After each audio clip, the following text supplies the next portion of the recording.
15 bis. 0,2006. Des mesures précises sous le wagon, la pose de 14 km de câbles et de 240 capteurs.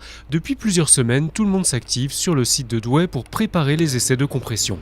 Alstom a choisi Sopemea pour réaliser les premiers tests des voitures qui circuleront sur le réseau du métro de Lyon.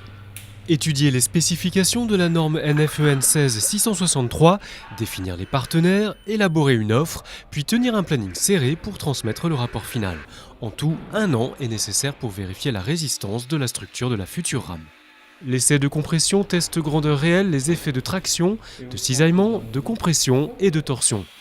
L'objectif, voir s'il n'y a pas de cassure, de fissure ou de déformation de manière permanente.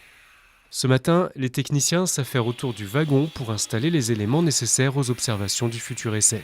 Câblage aux endroits clés, installation de capteurs de déplacement et de jauges de déformation, l'instrumentation demande 1 mois plein, c'est une phase cruciale.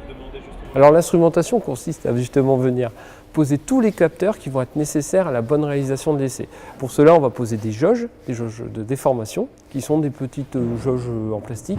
Pour vérifier également qu'il n'y ait pas de déformation, on va utiliser aussi des petits capteurs de déplacement qui vont se retrouver au niveau des ouvertures, qui sont les baies et les portes. On va faire des mesures de hauteur entre le sol et le wagon. Les petites cales que je collais, c'était juste des cales de référence en fait, parce que le sol n'est pas très plat, du coup pour avoir une référence zéro, quoi. Alstom a fourni pour l'essai une carrosserie de 6 tonnes sans équipement. Pas de siège, ni de plancher, pas de roues, de toiture, ni de façade. Les ingénieurs et techniciens de Sopemea ont donc dû étudier la répartition de charges pour simuler un véhicule transportant des voyageurs. Grâce au bloc de 25 kg ajouté manuellement, le wagon atteint au final les 40 tonnes. Dans le hangar, c'est maintenant le début de la série de tests. Jusqu'ici, rien de très visuel. Un ordinateur enregistre les données de l'ensemble des capteurs. Des chiffres et des courbes que les experts de Sopemea devront analyser.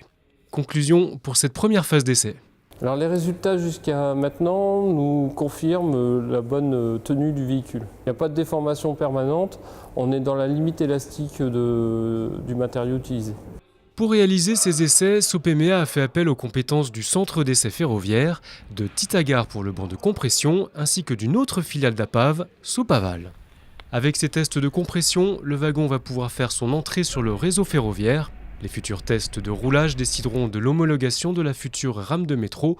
Ce sera le début d'une aventure qui durera au moins 30 ans.